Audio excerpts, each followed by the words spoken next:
tun video a chuanin puntir ol samdan hi han soi ve hrimhrimila subscriber jinga hianin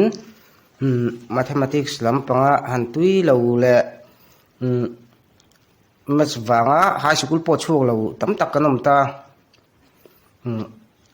chung te po chung ka han hriat ve hrim nan ti tai la hei atopa panga om ho puntir dang hian soi tai la ena hianin ti hianin somthum panga hian puntir don tai la hei abul hi ai nanga heta panga ve om ta abul le bulinang si helai panga ve om puntir dang hamo helai pathum mi kan huwa pathum zo chia pali om ta ni chu helai pathum ne ngam puntir don ta ni pathum mun li chu som pani ni ta ni thai som pani kan ji kanga panga mun nga chu som ni panga ne ni nga kan ji le mai don ani ti khan mo chuanin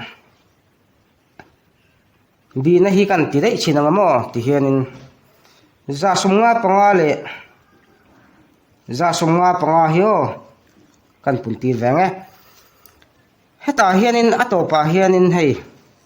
ading lam to ve hin panga ve om ta heta som panga le som panga om ta ni abul pani hi alai nang thau ni abul pani tin kan soi me ang hria thimol samna chuin som panga chung chi nge om som panga chung chi chu som paru kan ni me a som panga mun som paruk chu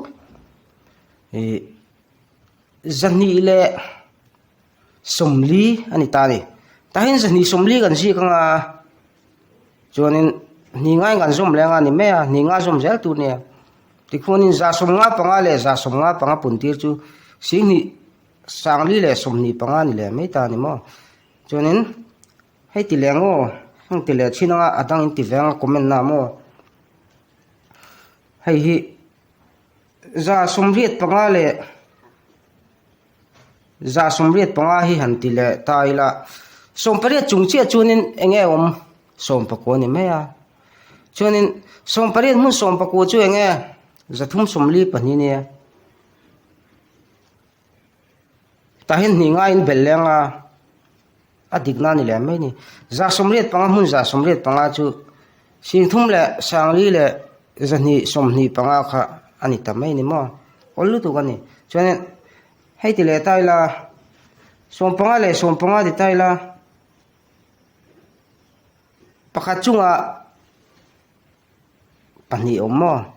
pakhat zo chia pakhat mun ni pani ne ni ngain belenga som panga chu zani le somni le panga ni mai ni chunin hei hian ti ve chin taula ena hianin sari nga le som sari panga puntir hi mo kan ti da lang hianin chunin bina hianin somku panga hian ni ta sela sina hianin riat nga han ni ta sela dina hianin nga han ni ta sela mo